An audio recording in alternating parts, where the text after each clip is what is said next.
الفيلم يبدأ بلقاء بين عائلة المافيا الإيطالية توريتشيلي وتجار السوق السوداء، وحاول التجار يعملوا صفقة تجارية لبيع البشر، وطلبوا من توريتشيلي الأب أنه يوفر لهم الحماية وراح يعطيوه نسبة من الأرباح، ولكنه رفض يشارك في الصفقة هذه، وقال أنه عائلتهم ما تشتغلش في هذا النوع من التجارة. وكان ولده واللي اسمه ماسيمو واقف معهم، وكل اللي شاغل باله طفلة جميلة واقفة قدام البحر، وجا باباه شافها وحذروا من النساء لأنهم ممكن يطيحوه في حفرة ما يقدرش يخرج منها. وفي هذه اللحظة وهما يحكيوا مع بعض أطلقوا عليهم النار وجات رصاصة في الأب ومات، وتصاب ماسيمو بجروح خطيرة. وبعد 5 سنوات نشوفوا أنه ماسيمو أصبح هو زعيم المافيا الإيطالية ورئيس عائلة توريتشيلي. ونروحوا لمدينة وارسو في بولونيا، ونشوفوا لورا وهي الطفلة اللي كان يراقب فيها ماسيمو قدام البحر قبل 5 سنوات، وكانت تشتغل مديرة تنفيذية لشركة اتصالات، وعايشة مع صديقها مارتن واللي كانت على علاقة معه منذ سنوات، ولكنها بدأت تمل من المشاكل الروتينية اللي تعاني منها علاقتهم وما ولاتش سعيدة معه. وبعد أيام سافر مارتين ولورا وصاحبتها أولغا لإيطاليا باش يحتفلوا بعيد ميلاد لورا 29، وخلال احتفالهم في فندق تشاجرت مع مارتن بسبب أنه كان سكران وبدأ يعاملها بطريقة بايخة، وخرجت وحدها تتمشى في حديقة الفندق اللي كانوا فيه. وفي هذه اللحظة تلاقت ماسيمو ولكنها ما عرفتوش وكملت طريقها. وفي اليوم اللي بعدها خرجت تتمشى في المدينة وحدها ولكنها ما عرفتش طريق العودة وبدات تدور بين الأزقة، وفجأة تخطفت، ولما فاقت لقات نفسها في فيلا ولقات اللي خطفها هو ماسيمو. تشاجرت معاه باش يخليها تخرج ولكن بدون فايدة، ولما سقساته علاش هي بالضبط حكى لها القصة وقال لها انه شافها قبل 5 سنوات قدام البحر وما قدرش يمسحها من تفكيره، ولما ضربوه برصاصة كانت هي الحاجة الوحيدة اللي يفكر فيها. وبعد ما بحث عليها كل هذه السنوات شافها صدفة لما وصلت لمطار روما، وقرر انه يخطفها باش تعيش معه. وهنا قالت له لورا انها تحب شخص اخر وعندها عائلة واصدقاء واكيد راح يبحثوا عليها ويوصلوا لها، وقالت له انها ماهيش محتاجة راجل في حياتها. ضحك عليها وعطاها صور لصديقها مارتن وهو يخون فيها، وقال لها انه ماهوش محتاجها في حياتها وهي اللي تحتاجه، وراح يجي نهار وتحبه، وفهمها انها راح تبقى عنده لمدة 365 يوم بارادتها او بدون ارادتها، وخلال هذا الوقت ممكن تحبه، وبعد انتهاء هذه المدة راح يكون عندها الاختيار اما تبقى معه او تروح وتشوف حياتها. في هذه اللحظة حاولت لورا تهرب منه ولكنه تعامل معها بعنف ومنعها من الخروج،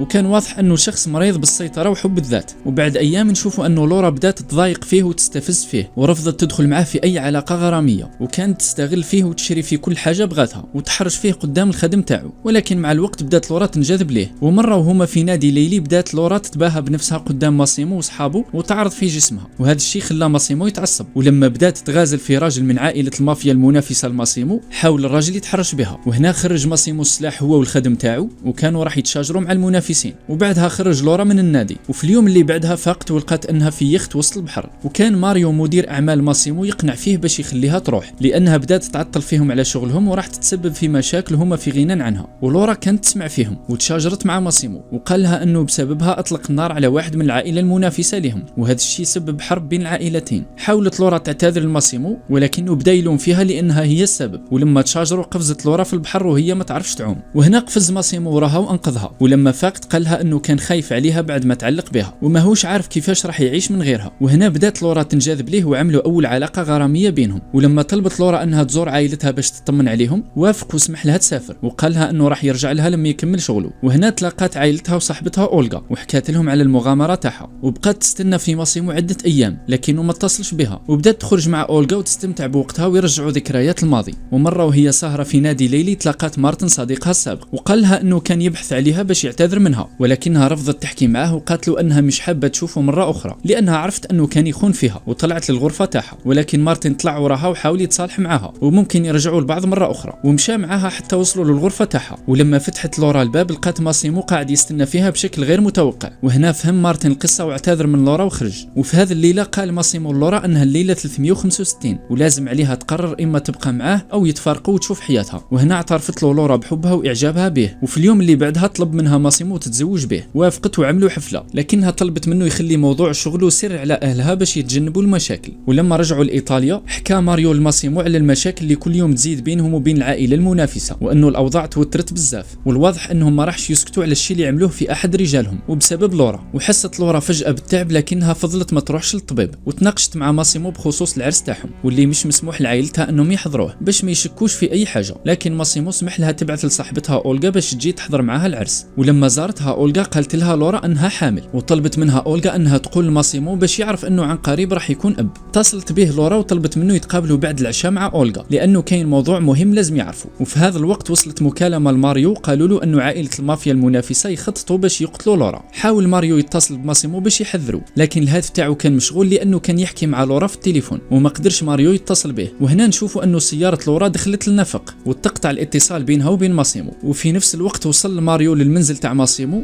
وقال له انه لورا في خطر. وفي هذه اللحظه نشوفوا انه سياره لورا ما خرجتش من الجهه الاخرى من النفق. ولما وصلت الشرطه عرفوا الشيء اللي صرا واتصلوا بماسيمو وقالوا له انها تقتلت. وانهار ماسيمو من الخبر اللي سمعوا. ما تنساش تعمل سبسكرايب وتفعل الجرس باش يوصلك جديد الافلام.